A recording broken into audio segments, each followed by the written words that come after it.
The Yellow Wallpaper by Charlotte Perkins Gilman. It is very seldom that mere ordinary people like John and myself secure ancestral halls for the summer. A colonial mansion, a hereditary estate, I would say a haunted house, and reach the height of romantic felicity, but that would be asking too much of fate. Still, I will proudly declare that there is something queer about it. Else, why should it be let so cheaply? And why have stood so long untenanted? John laughs at me, of course, but one expects that in marriage. John is practical in the extreme. He has no patience with faith, an intense horror of superstition, and he scoffs openly at any talk of things not to be felt and seen and put down in figures. John is a physician, and perhaps, I would not say it to a living soul, of course, but this is dead paper and a great relief to my mind. Perhaps that is one reason I do not get well faster. You see, he does not believe I am sick. And what can one do?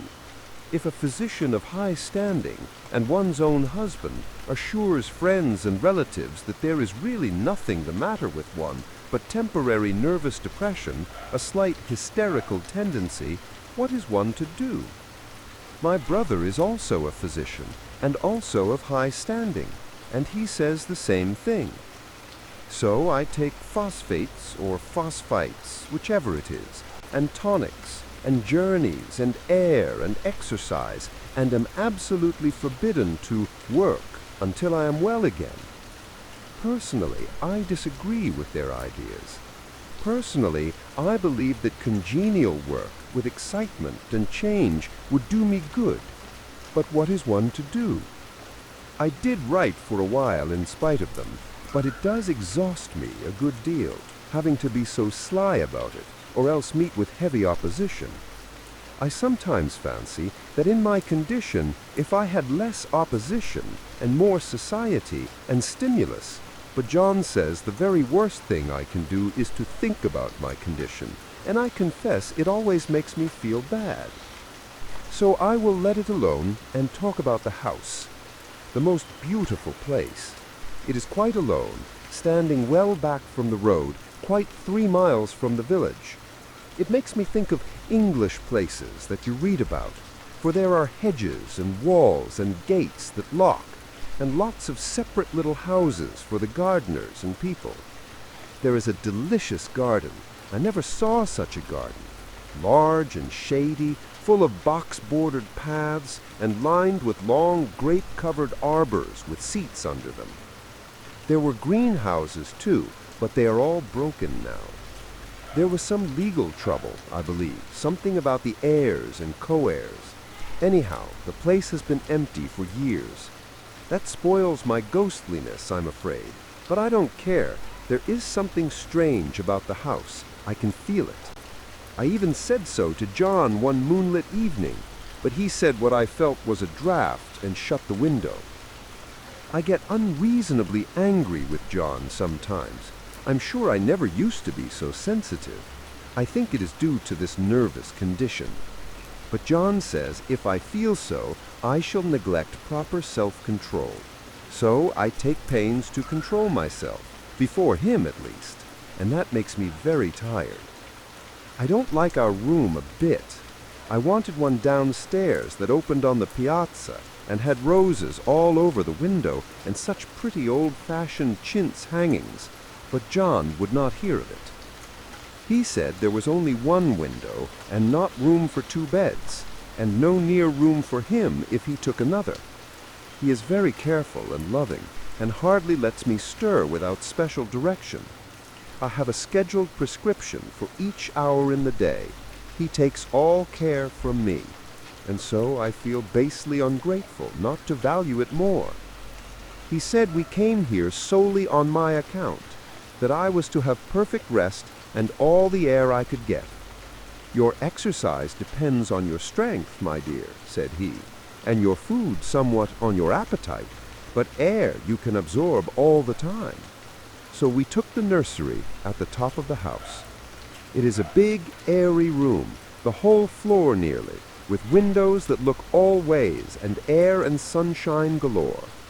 It was nursery first, and then playground and gymnasium, I should judge, for the windows are barred for little children, and there are rings and things in the walls. The paint and paper look as if a boys' school had used it. It is stripped off, the paper, in great patches all around the head of my bed, about as far as I can reach, and in a great place on the other side of the room low down. I never saw a worse paper in my life. One of those sprawling, flamboyant patterns committing every artistic sin. It is dull enough to confuse the eye in following, pronounced enough to constantly irritate and provoke study, and when you follow the lame, uncertain curves for a little distance, they suddenly commit suicide, plunge off at outrageous angles, destroy themselves in unheard-of contradictions. The color is repellent, almost revolting. A smoldering, unclean yellow, strangely faded by the slow-turning sunlight. It is a dull yet lurid orange in some places, a sickly sulfur tint in others. No wonder the children hated it. I should hate it myself if I had to live in this room long. There comes John, and I must put this away. He hates to have me write a word. We have been here 2 weeks, and I haven't felt like writing before since that first day. I'm sitting by the window now, up in this atrocious nursery, and there is nothing to hinder me writing as much as I please, save lack of strength. John is away all day, and even some nights when his cases are serious. I'm glad my case is not serious, but these nervous troubles are dreadfully depressing. John does not know how much I really suffer. He knows there is no reason to suffer, and that satisfies him. Of course, it is only nervousness. It does weigh on me so not to do my duty in any way. I meant to be such a help to John, such a real rest and comfort, and here I am a comparative burden already. Nobody would believe what an effort it is to do what little I am able, to dress and entertain and order things. It is fortunate Mary is so good with the baby, such a dear baby, and yet I cannot be with him. It makes me so nervous. I suppose John never was nervous in his life. He laughs at me so about this wallpaper. At first he meant to repaper the room, but afterwards he said that I was letting it get the better of me, and that nothing was worse for a nervous patient than to give way to such fancies. He said that after the wallpaper was changed, it would be the heavy bedstead, and then the barred windows, and then that gate at the head of the stairs, and so on. You know the place is doing you good, he said. And really, dear, I don't care to renovate the house just for a 3 months rental. Then do let us go downstairs, I said. There are such pretty rooms there. Then he took me in his arms and called me a blessed little goose, and said he would go down cellar if I wished and have it whitewashed into the bargain. But he's right enough about the beds and windows and things. It is as airy and comfortable a room as anyone need wish. And of course I would not be so silly as to make him uncomfortable just for a whim. I'm really getting quite fond of the big room, all but that horrid paper. Out of one window I can see the garden, those mysterious deep-shaded arbors, the riotous old-fashioned flowers and bushes and gnarly trees. Out of another I get a lovely view of the bay, and a little private wharf belonging to the estate. There is a beautiful shaded lane that runs down there from the house. I always fancy I see people walking in these numerous paths and arbors, but John has cautioned me not to give way to fancy in the least. He says that with my imaginative power and habit of story-making, a nervous weakness like mine is sure to lead to all manner of excited fancies, and that I ought to use my will and good sense to check the tendency. So I try. I think sometimes that if I were only well enough to write a little, it would relieve the press of ideas and rest me. But I find I get pretty tired when I try. It is so discouraging not to have any advice and companionship about my work. When I get really well, John says we will ask Cousin Henry and Juliet down for a long visit. But he says he would as soon put fireworks in my pillowcase as to let me have those stimulating people about now. I wish I could get well faster, but I must not think about that.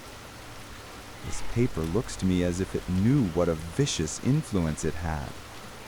There is a recurrent spot where the pattern lolls like a broken neck, and two bulbous eyes stare at you upside down. I get positively angry with the impertinence of it and the everlastingness. Up and down and sideways they crawl, and those absurd, unblinking eyes are everywhere. There's one place where two breaths didn't match, and the eyes go all up and down the line, one a little higher than the other. I never saw so much expression in an inanimate thing before, and we all know how much expression they have. I used to lie awake as a child and get more entertainment and terror out of blank walls and plain furniture than most children could find in a toy store. I remember what a kindly wink the knobs of our big old bureau used to have, and there was one chair that always seemed like a strong friend. I used to feel that if any of the other things looked too fierce, I could always hop into that chair and be safe. The furniture in this room is no worse than inharmonious, however, for we had to bring it all from downstairs. I suppose when this was used as a playroom, they had to take the nursery things out, and no wonder. I never saw such ravages as the children have made here. The wallpaper, as I said before, is torn off in spots, and it sticketh closer than a brother. They must have had perseverance as well as hatred. Then the floor is scratched and gouged and splintered, the plaster itself is dug out here and there, and this great heavy bed, which is all we found in the room, looks like it has been through the wars. But I don't mind it a bit, only the paper. There comes John's sister. Such a dear girl as she is, and so careful of me. I must not let her find me writing. She is a perfect and enthusiastic housekeeper, and hopes for no better profession. I verily believe she thinks it is the writing which made me sick. But I can write when she is out and see her a long way off from these windows. There is one that commands the road, a lovely shaded winding road, and one that just looks off over the country.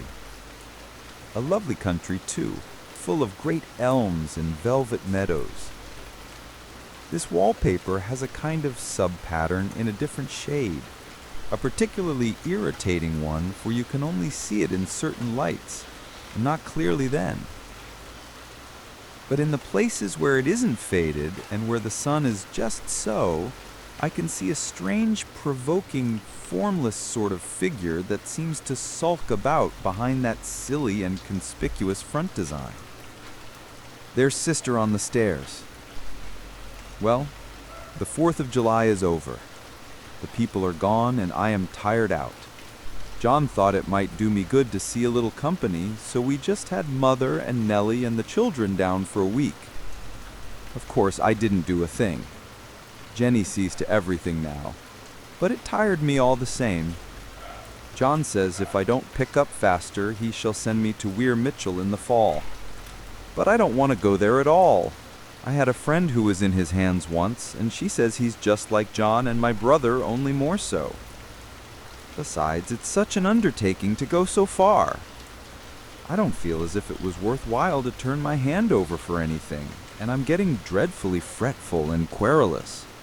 I cry at nothing and cry most of the time. Of course I don't when John is here or anybody else, but when I'm alone. And I'm alone a good deal just now. John is kept in town very often by serious cases, and Jenny is good and lets me alone when I want her to. So I walk a little in the garden or down that lovely lane, sit on the porch under the roses, and lie down up here a good deal. I'm getting really fond of the room in spite of the wallpaper. Perhaps because of the wallpaper. It dwells in my mind so. I lie here on this great immovable bed. It is nailed down, I believe, and follow that pattern about by the hour. It is as good as gymnastics, I assure you. I start, we'll say, at the bottom, down in the corner over there where it has not been touched. And I determine for the 1000th time that I will follow that pointless pattern to some sort of a conclusion. I know a little of the principle of design, and I know this thing was not arranged on any laws of radiation or alternation or repetition or symmetry or anything else that I ever heard of. It is repeated, of course, by the breadths, but not otherwise. Looked at in one way, each breadth stands alone. The bloated curves and flourishes, a kind of debased Romanesque with delirium tremens, go waddling up and down in isolated columns of fatuity. But on the other hand, they connect diagonally, and the sprawling outlines run off in great slanting waves of optic horror, like a lot of wallowing seaweeds in full chase. The whole thing goes horizontally, too. At least it seems so, and I exhaust myself in trying to distinguish the order of its going in that direction. They have used a horizontal breadth for a frieze, and that adds wonderfully to the confusion. There is one end of the room where it is almost intact, and there, when the crosslights fade and the low sun shines directly upon it, I can almost fancy radiation after all. The interminable grotesques seem to form around a common center and rush off in headlong plunges of equal distraction. It makes me tired to follow it. I will take a nap, I guess. I don't know why I should write this. I don't want to. I don't feel able. And I know John would think it absurd. But I must say what I feel and think in some way. It is such a relief. But the effort is getting to be greater than the relief. Half the time now I'm awfully lazy, and I lie down ever so much. John says I mustn't lose my strength, and has me take cod liver oil and lots of tonics and things, to say nothing of ale and wine and rare meat. Dear John, he loves me very dearly and hates to have me sick. I tried to have a real, earnest, reasonable talk with him the other day, and tell him how I wish he would let me go and make a visit to Cousin Henry and Julia. But he said I wasn't able to go, nor able to stand it after I got there. And I did not make a very good case for myself, for I was crying before I had finished.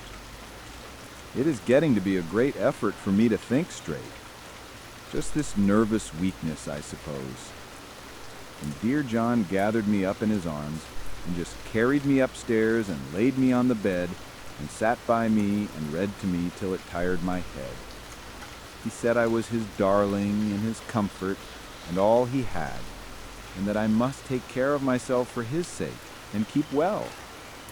He says no one but myself can help me out of it, that I must use my will and self-control and not let any silly fancies run away with me. There's one comfort. The baby is well and happy and does not have to occupy this nursery with the horrid wallpaper. If we hadn't used it, that blessed child would have. What a fortunate escape! Why, I wouldn't have a child of mine, an impressionable little thing, live in such a room for worlds. I never thought of it before, but it is lucky that John kept me here after all. I can stand it so much easier than a baby, you see. Of course, I never mention it to them anymore. I'm too wise. But I keep watch of it all the same. There are things in that paper that nobody knows but me, or ever will. Behind that outside pattern, the dim shapes get clearer every day. It is always the same shape, only very numerous. And it is like a woman stooping down and creeping about behind that pattern. I don't like it a bit. I wonder. I begin to think, I wish John would take me away from here. It is so hard to talk with John about my case because he's so wise, and because he loves me so. But I tried it last night. It was moonlight. The moon shines in all around just as the sun does. I hate to see it sometimes. It creeps so slowly and always comes in by one window or another. John was asleep, and I hated to waken him, so I kept still and watched the moonlight on that undulating wallpaper till I felt creepy.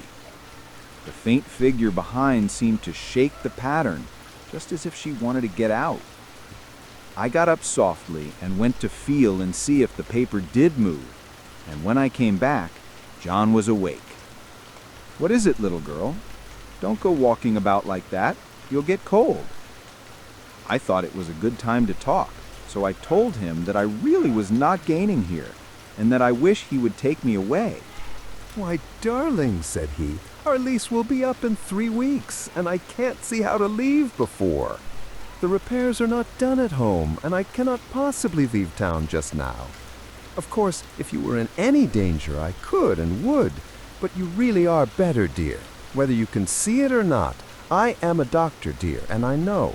You are gaining flesh and color, your appetite is better. I feel really much easier about you." "I don't weigh a bit more," said I, "nor as much, and my appetite may be better in the evening when you are here, but it is worse in the morning when you're away." "Bless her little heart," said he with a big hug. "She shall be as sick as she pleases. But now let's improve the shining hours by going to sleep and talk about it in the morning." "And you won't go away?" I asked gloomily. "Why, how can I, dear? It is only 3 weeks more, and then we will take a nice little trip of a few days, while Jenny is getting the house ready. Really, dear, you are better." "Better in body, perhaps," I began, and stopped short, for he sat up straight and looked at me with such a stern, reproachful look that I could not say another word. "My darling," said he, "I beg of you, for my sake and for our child's sake as well as for your own, that you will never for one instant let that idea enter your mind. There is nothing so dangerous, so fascinating to a temperament like yours. It is a false and foolish fancy. Can you not trust me as a physician when I tell you so?" So of course I said no more on that score, and we went to sleep before long. He thought I was asleep first, but I wasn't. I lay there for hours trying to decide whether that front pattern and the back pattern really did move together or separately. On a pattern like this by daylight, there is a lack of sequence, a defiance of law that is a constant irritant to a normal mind. The color is hideous enough and unreliable enough and infuriating enough, but the pattern is torturing. You think you have mastered it, but just as you get well underway in following, it turns a back somersault, and there you are. It slaps you in the face, knocks you down, and tramples upon you. It is like a bad dream.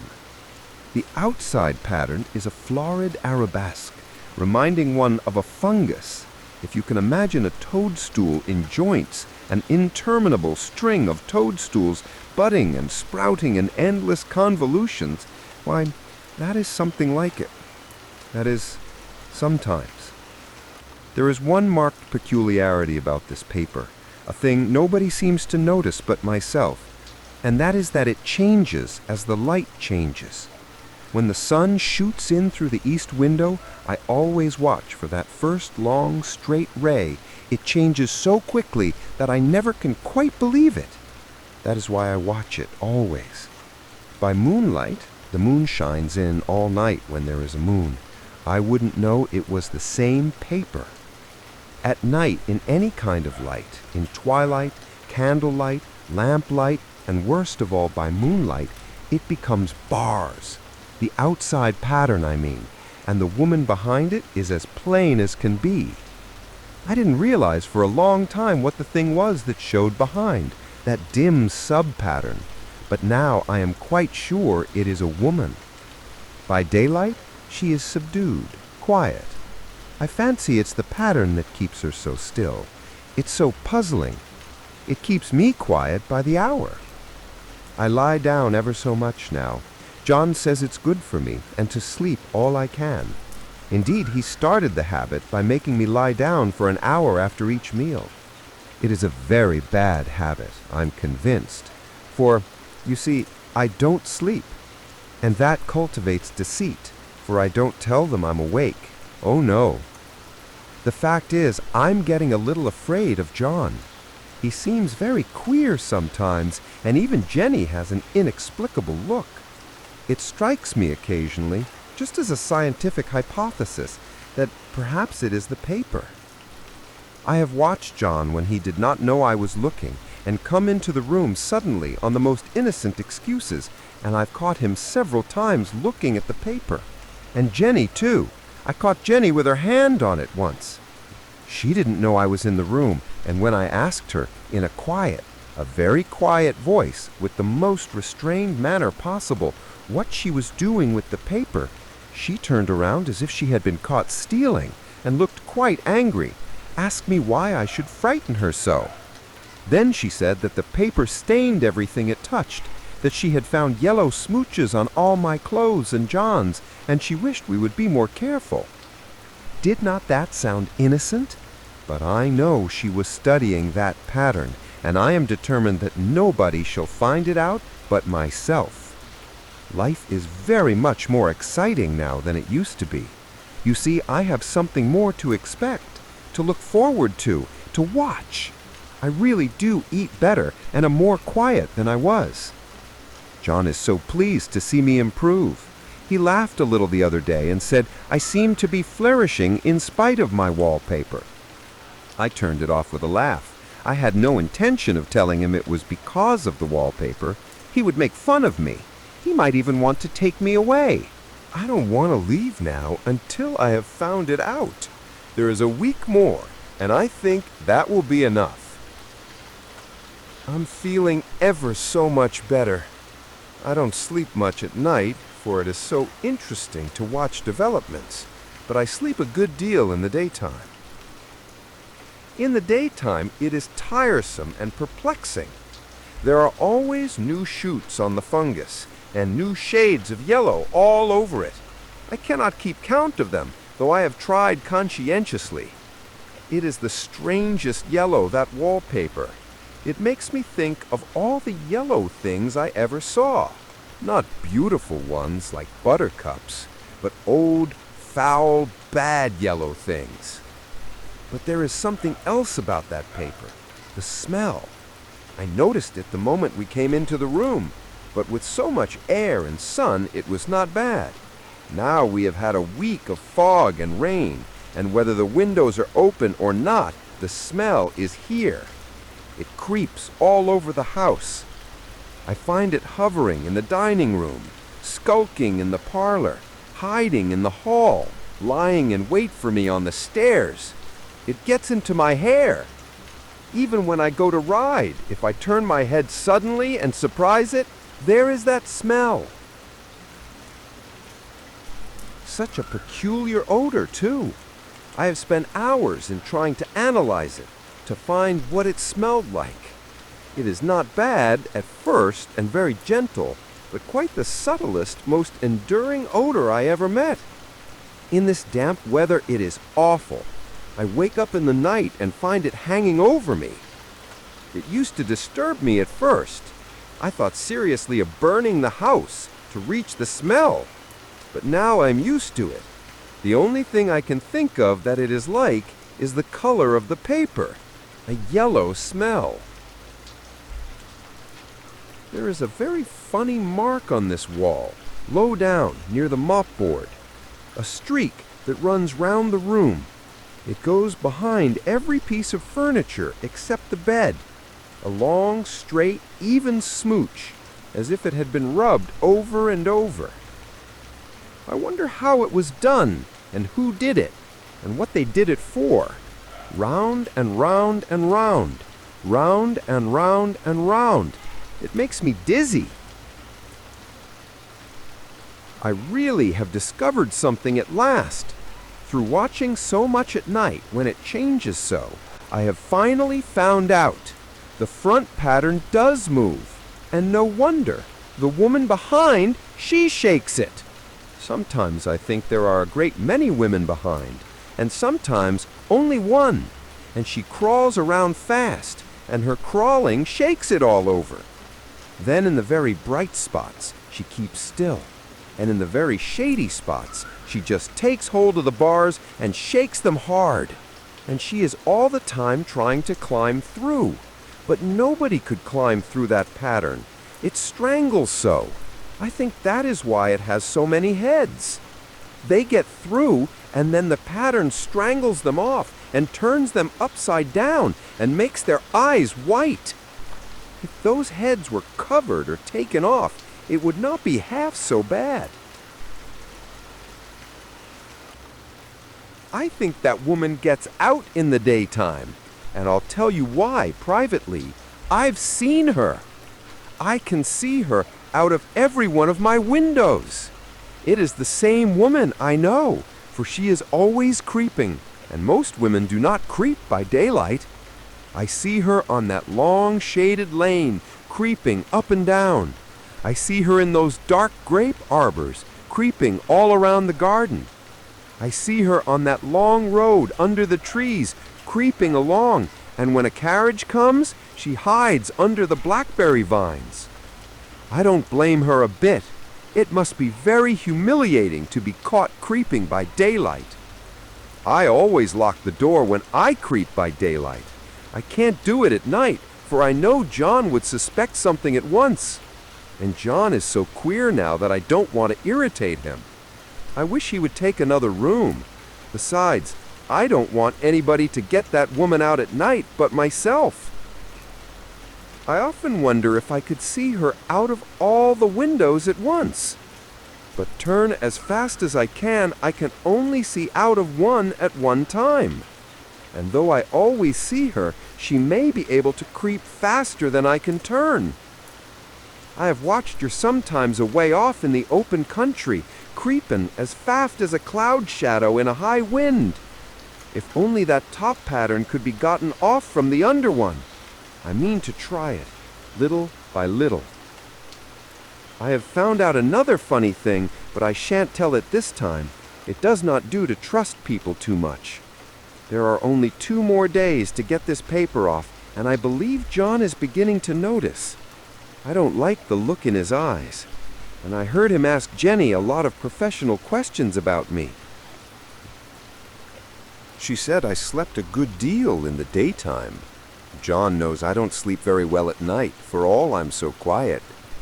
He asked me all sorts of questions, too, and pretended to be very loving and kind, as if I couldn't see through him. Still, I don't wonder he acts so, sleeping under this paper for 3 months. It only interests me, but I feel sure John and Jenny are secretly affected by it. Hurrah! This is the last day, but it is enough. John is to stay in town overnight and won't be out until this evening. Jenny wanted to sleep with me, the sly thing, but I told her I should undoubtedly rest better for a night all alone. That was clever, for really, I wasn't alone a bit. As soon as it was moonlight, and that poor thing began to crawl and shake the pattern, I got up and ran to help her.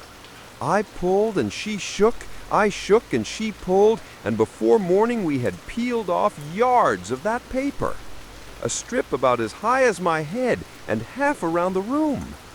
And then when the sun came and that awful pattern began to laugh at me, I declared I would finish it today.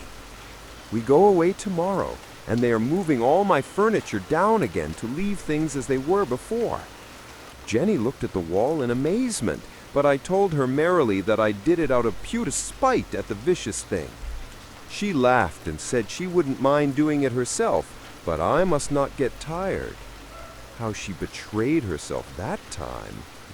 But I am here, and no person touches this paper but me, not alive. She tried to get me out of the room. It was too patent. But I said it was so quiet and empty and clean now that I believed I would lie down again and sleep all I could, and not to wake me even for dinner. I would call when I woke. So now she is gone, and the servants are gone, and the things are gone, and there's nothing left but that great bedstead nailed down with the canvas mattress we found on it. We shall sleep downstairs tonight, and take the boat home tomorrow. I quite enjoy the room now it is bare again. How those children did tear about here! This bedstead is fairly gnawed. But I must get to work. I have locked the door and thrown the key down into the front path. I don't want to go out, and I don't want to have anybody come in till John comes. I want to astonish him. I've got a rope up here that even Jenny did not find. If that woman does get out and tries to get away, I can tie her. But I forgot I could not reach far without anything to stand on. This bed will not move. I tried to lift and push it until I was lame, and then I got so angry I bit off a little piece at one corner, but it hurt my teeth. Then I peeled off all the paper I could reach standing on the floor. It sticks horribly, and the pattern just enjoys it. All those strangled heads and bulbous eyes and waddling fungus growths just shriek with derision. I am getting angry enough to do something desperate. To jump out of the window would be admirable exercise, but the bars are too strong even to try. Besides, I wouldn't do it. Of course not. I know well enough that a step like that is improper and might be misconstrued. I don't like to look out the windows even. There are so many of those creeping women, and they creep so fast. I wonder if they all come out of that wallpaper as I did. But I am securely fastened now by my well-hidden rope. You don't get me out in the road there.